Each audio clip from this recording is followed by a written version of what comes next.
Being a general manager in hockey is difficult. No one ever said that it wasn't. You have to gauge the temperature on not just the 23 players you have on your active roster, but also the players on 31 other teams, as well as in various minor league systems and junior leagues, and negotiate with other general managers to make decisions for the future of your franchise, with the overall hope that it all works out. Weird. When I do this, it's called gambling. While no GM track record is perfect, one stands head and shoulders above the rest as the most polarizing in the NHL right now, and that's Don Sweeney of the Boston Bruins. Having been in the position since 2015, Bruins fans have seen both immense recent success under him, as well as some of the most befuddling moves and signings. So let's take it back to the beginning and start this referendum on his tenure. How did we get here? So whose work did Sweeney need to clean up after? Well, a similarly polarizing general manager named Peter Chiarelli. Chiarelli had been the general manager for nigh on a decade, having taken up the mantle in 2006. He inherited a team that was not great. They just traded the face of their franchise in Jumbo Joe Thornton for next to nothing, and were coming off a catastrophic season that saw them eventually select 5th in the draft, taking Phil Kessel. Relatively quickly, Chiarelli had brought the Bruins back to some semblance of relevancy. It took a little bit, but with the hiring of Claude Julien in his second year, the Bruins culture started to morph into what we understand it to be today. Strong, smash mouth, and a pain in the tuchus to play against.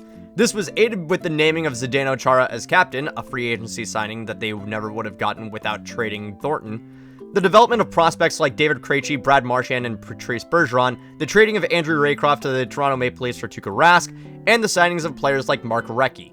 However, one piece stood out as a square peg in a round hole: Kessel. While his talent was undeniable, Chiarelli and the Bruins knew that this was not the piece that would elevate them past the second round of the playoffs they exited in 2009. In a shocking move, Chiarelli called up the Leafs once again and shipped off Kessel in exchange for 2 first-round picks and a second-round pick.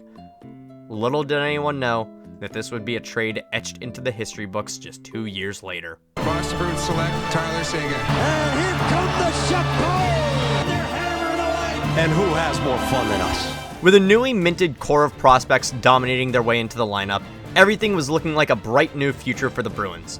But underneath the surface, everything was going haywire for Chiarelli. His desire to build a strong team for now ended with a horrific salary cap situation and diminishing return on investments. In particular with the Tyler Seguin and Johnny Boychuk trades. Seguin was the second overall pick in 2010, whom the Bruins selected with a pick from the Kessel trade. A phenomenal center whose play only seemed to develop more and more into one of the premier centers in the league. However, much of the Bruins brass got tired of an apparent hard-partying lifestyle and traded him in a massive dump to the Dallas Stars, wherein the best piece they received was Louis Eriksson. And Seguin is such a locker room malcontent that he only becomes one of the key faces of the Stars for a decade and a half and reaches top 10 in Lady Bing voting numerous times in his career. Eriksson, on the other hand, had 1.5 quality seasons in Boston before being tossed aside. Boychuk, at the time, was a very strong presence in the locker room and one of their best defensemen. And trading him to the Islanders in purely a cap dump was a trade that rubbed everybody in the organization the wrong way. Although, for what it's worth, nobody knew that Boychuk would barely ever play again. These constant trades in the face of poor salary cap management led everyone in Boston to realize what would eventually become common knowledge in Edmonton. Chiarelli had royally fucked the Bruins situation to where he'd be fired just a month ahead of the 2015 draft, replaced by our prodigal son, Don Sweeney. Now that might have all been a little bit jumbled, so we're going to go through the rest of this methodically, talking about the 5 aspects to Don Sweeney's tenure: drafting, free agent signings, trading, coaching hiring, and overall performance. Up first, I suppose it's only right to talk about the first thing Sweeney did in the public eye as a general manager, and that's his draft record.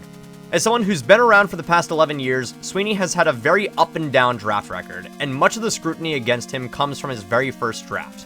While I personally have grown tired of the complaints from Bruins fans about how 2015 was the worst thing that's ever happened to the team, I can't look at what happened there and say I disagree that the Bruins had a bad draft.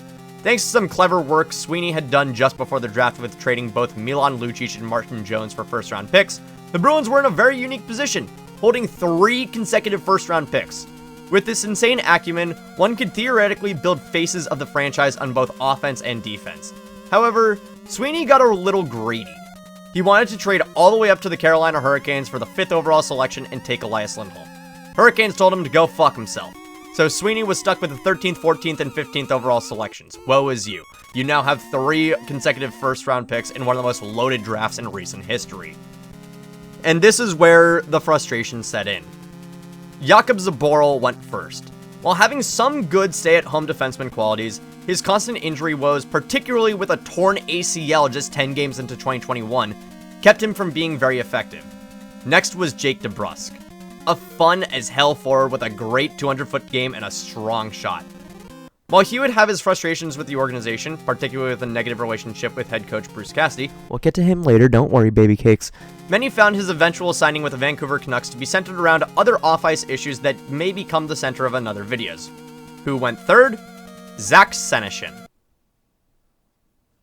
This is a good time to move on to other draft picks. 2016 was fine with taking Charlie McAvoy at 14th overall, but Trent Frederick, even for as fun as he may be, over Jordan Kyrou still stings to this day. As does in 2017 with the drafting of Urho Vakanainen over Robert Thomas, in 2019 with Johnny Beecher 1C over Arthur Kaliev and Jackson Lacombe, and I could be here all day if I listed off all of the infractions. However, with all this said, I think it's important to recognize the good pieces the team has gotten in the draft instead of solely focusing on the negative. Yes, there have been many misses, but I can't look at the guy who drafted Jake DeBrusk, Brandon Carlo, Charlie McAvoy, Jeremy Swayman, and most of the players selected since 2020, and say unilaterally that Don Sweeney is bad at drafting. People were ready to call Dean Letourneau a bust last year after playing the season in BC with a broken hand. So far this season, he's a point per game. Now, much of these frustrations come from the lack of immediate impact with the Boston Bruins. In that case, the criticisms are pretty fair. Fabian Lysell and Matt Patra, for all intents and purposes, should be playing with the Boston Bruins right now, and that is certainly something to criticize Sweeney for. And while I've made the argument on Into the Den that the Bruins are right now looking for prospects to fill specific niches, the jettisoning of their talents for specific use cases certainly is infuriating. I promise you, Georgi Merkulov is good, but there is very little that he does that Lysell can't. You've punished Patra for putting up great third-line center numbers as a third-line center.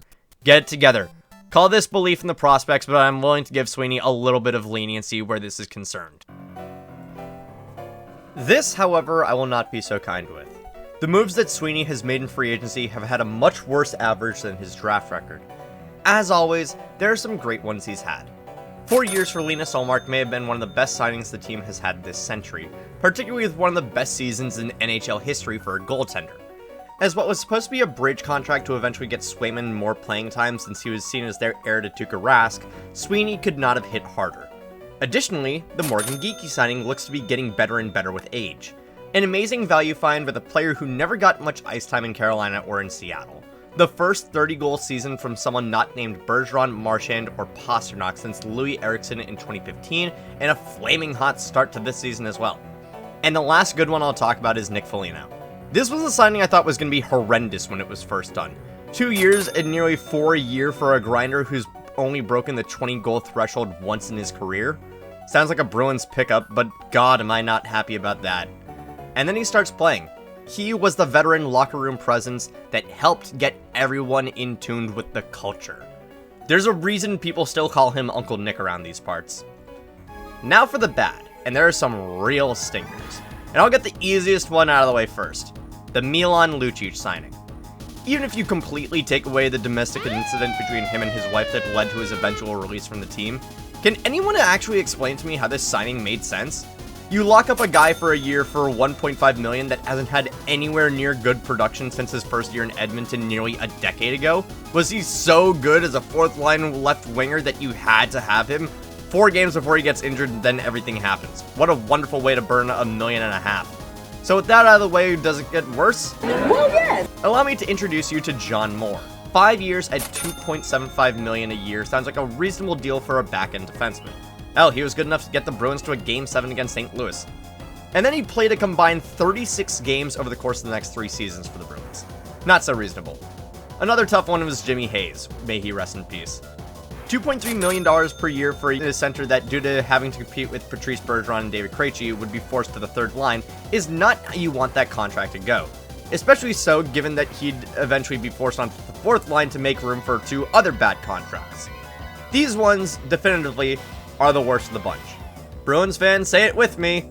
Matt Bolesky and David Backes. 5 years at $3.8 a year for Bolesky, and holy shit, 5 years at $6 a year for Backes. You what? All for Bolesky to notch 45 points in 143 games and be dropped to waivers in year 3, and for Backes' salary to be so unyielding that the Bruins have to package a first with him to Anaheim for Ondrej Kase. Even to this day, Sweeney is still signing guys to either way too long or way too high annual value, or both. Everyone immediately descended on the Tanner Jeannot signing at 5 years, $3.5 a year. It's not great, but the two he signed last year, Elias Lindholm and Nikita Zadorov, have had massive ramifications on the Bruins' current cap situation. 7 years, $7.75 a year for Lindholm, 6x5 for Zadorov. And these two together took up so much cap space that they couldn't re-sign Jeremy Swayman until right before the season started last year, losing him his preseason, and that's why he looked like garbage last year. You can listen to just how screwed up Swayman's season was last year in this video. For those contracts now, they both had a great end to the season, and Zadorov has taken up more captainly positioning, especially with him being one of the first to greet James Higgins off the plane following the 2025 draft. Hard to say how they'll do this year, especially with Lindholm having to deal with some pretty serious injury early on in the season, but the thing is, these contracts are still both massive overpayments. If both contracts were 5x5s, I'd be somewhat more understanding. But both of them being this long and this expensive, it's a lot to stomach. Wait, there's something Sweeney is actually good at? Why yes, believe it or not, after a few years, Sweeney has become a master at the trade block. In fact, this is one where I'm going to start with the bad first and then go to the good. There's obviously the Backes trade. Not only could that first round pick have been used on JJ Peterka, but Ondrej Kase only played 9 games for the Bruins across 2 seasons. The trades that got them the 3 consecutive first-round picks could be argued, but Lucic sucked, and Dougie Hamilton has always been a Bugatti in a trailer park kind of defenseman. And still, getting 2 first-round picks out of both of them is still impressive. Then there's trading the 5th rounder in 2015 to Minnesota for their 5th in 2016, and having that pick turn into Kirill Kaprizov. Cool, you traded a pick that turned into a guy that everyone passed up on due to the Russian recoil. Whatever. But probably the worst trade was the Rick Nash trade. It was a similar cap dump move to the Backes trade, wherein the goal was to shed the bloated salary Sweeney had given to Matt Bolesky by dangling Ryan Spooner, Ryan Lindgren, and another first-round pick.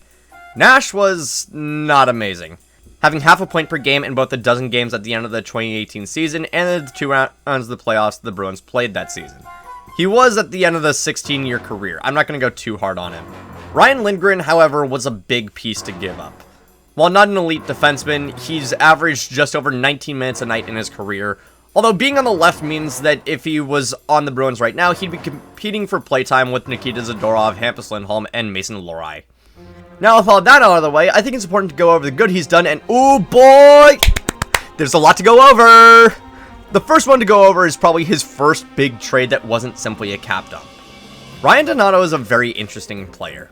I know recency bias clouds a lot of judgment, especially when he notches 30 goals last year in fucking Chicago of all places, but in the 2019 season he was very unimpressive.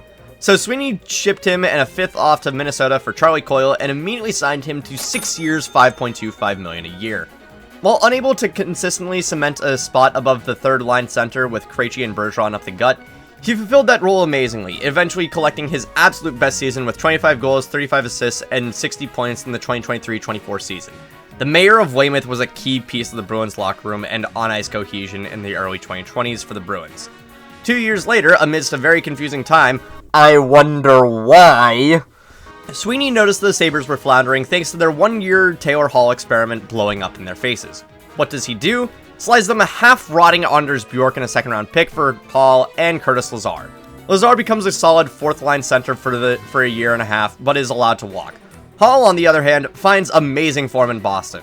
While not ever returning back to his former Hart-winning glory, his work as a solid middle 6 winger earned him a nice 4x4 contract and helped him become a very valuable piece for the record-setting 65-win season. Sadly, he was shipped off alongside Foligno for a pittance, as he was also rendered a cap casualty of the team. Next year, though, Sweeney would make his absolute best trade to that point. A 1st, 2 seconds, and 2 underperforming defensemen for Hampus Lindholm. This may be another one where recency bias clouds judgment, as Lindholm went down with a season-ending injury in November of last year, But aside from that, he's been, in my opinion, the best defenseman the Bruins have had since he arrived in the 617. And that includes Charlie McAvoy. Solid two-way D-man with very few implosions. An 8-year contract as soon as he landed, especially for $6.5 a year, is looking like an absolute bargain now. The next year, during one of the greatest seasons in NHL history, Sweeney makes 3 big trades at the deadline to bolster the team. And while Tyler Bertuzzi, Garnet Hathaway, and Dmitry Orlov couldn't get the team past the first round, you can't exactly say they provided nothing. Besides, Sweeney's best trade that season was none of them. He managed to take Eric Holla, a bottom 6 forward with average two-way utility, and flip him to New Jersey for Pavel Zacha, where in Jersey, Zacha couldn't manage to get above 36 points in any season. 3 straight 40-point campaigns, including 2 50 bombs, is nothing short of amazing for him. Only time will tell now if he becomes a guy that the Bruins trade off for something that will become insane 3 years down the line. But I think, truly, the 2024-25 season is Sweeney's magnum opus at the trade deadline. I already have a 20-minute video going over the insanity that was the Bruins 2025 deadline. If you want, Editor Bex should put a card in the video. The original script of this deadline was, by itself, 2 full pages, so I'm gonna give you the TLDR. The Bruins were down the tank. Bad season turned worse, and the remainder of the core needed to be traded away, except for a few pieces. So in exchange for Trent Frederick, Max Jones, Justin Brazeau, Brandon Carlo, Charlie Coyle, Brad Marchand, and a few day 3 picks in 2027, Don Sweeney managed to get Max Wanner, Jacob Blacko, Murat Husseindinov, Fraser Minton, Casey Middlestat, Will Zellers, Henry Yuki Haru, a 2025 second round pick that turned into Will Moore, a 2025 second round pick just 10 spots later that became Leon Pedersen, a 2025 fourth round pick that became Vasek Blumnar, a 2026 first round pick that's top 5 protected, a 2026 fourth round pick, and a 2027 second round pick that is now a first round pick because Marchand started 50% of the games on the Panthers Cup run in 2025. You got all that? Now, most of that is draft capital, but Middlestat has been a great piece since moving to the wing. Husseindinov has, in Lindholm's absence, shown that he can play on the top 6. Minton has become an incredible third-line center, and everyone the Bruins gave up except for exactly Brad Marchand and Charlie Coyle has been awful with their new teams. Even with some of the occasional misses, how does anyone look at this trade pedigree and say that he's bad at the craft? If I were 31 other GMs at this point, I'd have his picture up in every corner of the office with a note saying, "Do not under any circumstances answer a phone call from this man." Picking a proper head coach is important. It undeniably sets the tone that the team that you employ needs to match. And sometimes the mix doesn't work and you need to start from scratch. Something that Don Sweeney has had to do several times, each time coming under fire. When Sweeney assumed the general manager position, the head coach was Claude Julien, a stalwart who encouraged defensive-minded hockey that minimized the workload his Vezina-winning goaltenders would need to endure. Julien had been hired in 2007 and was one of the key pieces of the culture change that led the Bruins to their 2011 Cup run. Undoubtedly an icon in Boston, but the game was changing fast. With players like Sidney Crosby, Alex Ovechkin, and Connor McDavid taking over the league, quick and efficient offense was the name of the game. Julien kinda understood that, even stating in a presser that the team doesn't have enough talent to win on talent alone, sort of firing a shot at Sweeney and Neely for the poor talent acquisition through drafting and free agency to that point. Not necessarily Julien's fault that he had to force feed minutes Maxime Talbot and Arsen Zarnik when those are the guys that Sweeney decided were worthy of contracts, but because the team struggles in the 2016-17 season and with this growing discontent, Julien was fired mid-season and was replaced by Bruce Cassidy, who'd coached the Providence Bruins at the time. Now, while people were very upset with the firing as Julien had won the Bruins a cup, let's be real. Julien was losing his touch, and no amount of talent was going to keep him from penciling Adam McQuaid into the lineup for 20 minutes a night. Julien's style of coaching is not conducive to modern NHL success. Just look at his tenure in Montreal afterwards for evidence of that. Now, what about that Cassidy fellow? Cassidy took over halfway through the 2016-17 season following Julien's firing. Almost immediately with Cassidy at the helm, there was a noticeable shift in how the team played. Young prospects like Trent Frederick, Jake DeBrusk, Brandon Carlo, and Charlie McAvoy got playing time that they would have otherwise likely never have gotten under Julien. Coaches have a funny way of penciling their favorite players into the lineup all the time instead of their actual talent. I get it. If given the opportunity, I'd have Logan Cooley centering Johnny Beecher and Frank Nazar. We all have our kinks. Anyway, Cassidy was enough of a player's coach that he allowed younger talents to shine up through the system, but also was enough of a stalwart that he wasn't afraid to call out his players in the press. but his willingness to play up-and-coming talent as well as amplify the key pieces of the core helped the Bruins to right the ship very quickly. After having not been to the playoffs the previous 2 years, Cassidy helped the Bruins get back into the mix after taking over for Julien. Then to the second round the next year, then to the Stanley Cup Finals in just his 3rd year as the Bruins head coach. And though the team would eventually beat themselves in the 7-game series against the Blues, the vibes in Boston were perfect. Hell, he helped the team secure the President's Trophy in the following season and won the Jack Adams Award for Best Coach in the league. Everything was pointing to Cassidy being the coach for the future with the Bruins. However, one thing was starting to slowly become apparent, especially in his final few years. He was starting to lose the locker room. Cassidy has enough of an old stalwart attitude that once he loses a player's trust, he loses it for good, and it absolutely showed in Boston. Case in point, Jake DeBrusk. Despite being a solid top 9 winger with a strong 200-foot game, Cassidy took a while to fully accept him as a valuable piece to the forward core. In the 2021-22 season, it reached a boiling point. After the perfection line had started to waver a bit, Cassidy was willing to throw Craig Smith onto the top line with Bergeron and Marchand before he was ready to look at DeBrusk. Feeling unvalued and dealing with off-ice issues that may become another video entirely, he requested a trade. Now, after the trade request was issued, Cassidy then put DeBrusk onto the top line, and it only resulted in one of his best stretches to that point. But the true death knell didn't come until later that season. A 7-game series against the Carolina Hurricanes in the first round. After having been outscored by the Hurricanes 16-1 in the 3 games they played against them that season, they rally back to take them to winner-take-all territory. And then Cassidy just coaches like he doesn't give a shit in the last 10 minutes. Bruins scored their only goal all season with the goalie pull with 20 seconds left, and it's not enough, and they lose 3-2.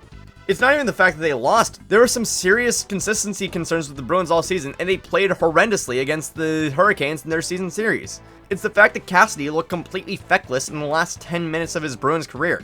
It gave off the vibe of, I've done all I could, why give you guys more? And with the staleness of his coaching being noted alongside the aggressive and frustrating treatment of his players, Cassidy was given the axe for Jim Montgomery. Monty had previously coached the Stars for a couple years near the end of the 2010s and had built them up to be a powerhouse. However, a struggle with alcoholism that led to him getting checked into rehab led to his firing in the middle of the 2019-2020 season. Nonetheless, his coaching prowess was incredible, with his coaching system being the bedrock that the Stars' 2020 playoff run was built off of, even if Rick Bowness ended up being the head coach for that. Monty wouldn't be out of work for very long, as he would serve under Craig Berube as part of the coaching staff for the St. Louis Blues for 2 years, before being snagged by Sweeney and the Bruins. Almost immediately, the culture changed to something very out of the ordinary for the Black and Gold. A players coach that regularly sung the praises of their talents. Under Monty, the Bruins would see the best regular season in NHL history in his first year, with a 65-12-5 record. And while every metric indicated the squad was playing well over their heads, the positive vibes that Monty brought was enough to win him the Jack Adams Award and steamroll right into the Game 7 overtime loss in the first round to the Florida Panthers, and me into a 33-minute drunken rant. Let me know in the comments if you want me to do a redux of this game. I could probably still do it at this point. With a more frustrating second season that saw the team win 9 out of the first 10 and then go 500 the rest of the season, the cracks were starting to show with Monty as well, with his anger being put on full display just a few games into his 3rd season. By game 20, Sweeney had seen enough and pulled the chute, firing his 3rd Jack Adams Award-winning head coach in 10 years. And that is the big issue people find with Sweeney's GM handling of the head coach situation. 3 award-winning head coaches fired in quick succession indicates a serious problem with the culture of the team, and Sweeney shoulders a decent amount of the blame for that. However, I believe there are some other very serious things to consider. Julien was at the end of his lifespan as a head coach, even if he was a legend in 2011. The game has passed him by, and any more time spent with him at the helm would have been disastrous for the team. Cassidy was a phenomenal head coach and probably the most frustrating hire, but his coaching in the Hurricane series was such a degree of awful that you'd fire Pat Quinn and Paul Maurice after that series if they coached like that. Monty burnt out really quickly after such high success, but at the same time, his comments after being snagged by St. Louis less than a week later indicated to many that he had one foot out the door to begin with. All that needs to be done now is hope that Marco Sturm does a good job. And so far this season, he's been everything that the Bruins have needed, and then some. While unafraid to call out his players in the media, he's also decent enough to tell a player when they've screwed up, where they've screwed up, and how to fix it. It makes sense for a guy who's purportedly a film room guru. Usually what people use to gauge a general manager's success is the record that the team has amassed in his tenure. And for Sweeney, it can't be stated enough that despite the undeniable regular season success accrued under him, playoff performances still leave a lot to be desired. Since the start of the 2015-16 season, the Bruins have accumulated the third best regular season record in the NHL, only trailing the Washington Capitals and Tampa Bay Lightning, with an accumulated .514, .272, and .105 record as of the time of writing and recording this. Future Becks, please put up on screen what date that is and when this is getting uploaded. The third best record in the entire league since becoming general manager is usually enough to make people very happy with how you've managed, but not for many Bruins fans, and it's pretty understandable why. When you achieve these high marks in the regular season, there's the expectation that it carries over to the playoffs, and there's plenty of reason to be upset with the squad in that regard. In the Sweeney era, the Bees have only made it past the second round of the playoffs once, with a postseason record of 45-44 in that span. In 11 years, including 8 straight playoff appearances, getting to the conference final should happen more than once. 2 President's Trophies mean jack shit when the team can't be in the playoffs for long enough for it to actually matter. Granted, one of those President Trophies came in the year where the world stopped, but there's very little excuse for the 2023 season. Quite possibly the biggest choke job in NHL history. Worse than Toronto against Montreal, and worse than Tampa against Columbus. The best record in NHL history, and a first-round exit against a team that flew in under the radar because the Penguins were complete butt cheeks in the last week and a half of the season. The regular season accolades for this organization are nice, no one is arguing that they aren't, but you can wipe your ass with nice. If Sweeney wants to turn around his legacy in Boston, mission critical is, at the very least, getting back to the Stanley Cup Finals. With the current wealth of prospects, it seems plausible, but Bruins fans are not very patient. We will call you out on your bullshit for stalling, and people have wanted Sweeney's head on a platter for at least the past 5-6 years. So I think the time has come to deliver an answer that this video implicitly posits. Is Don Sweeney actually a good general manager? And the answer is... kinda? I will forever say that Sweeney has a complicated relationship with being a quality general manager. While he is not by any stretch of the imagination on the same level as Bill Zito or Jim Nill or Lou Lamoriello when he was on the Devils, he is still undeniably in the upper echelon of general managers in the league today. Like, are you gonna tell me that guys like Barry Trotz, Brad Treliving, Kevin Adams, and Patrick Allvin cleared this guy? I think what has been made clear with this video, though, is that there are things that Sweeney does that are amazing, but also things that he does that are atrocious. And that's kind of par for the course for all NHL general managers. To posit that Sweeney is one of the worst general managers in the league is to ignore the amazing drafting as of late and his prowess at the trade block in favor of a spotty coaching history and bad signings. Likewise, to posit Sweeney is one of the best general managers in the league would be to do the opposite. He's not a bad general manager, he's not a great general manager. He will, however, always be a litmus test for NHL fans at what they appreciate in a general manager. And sometimes you need to take the good with the bad where that's concerned.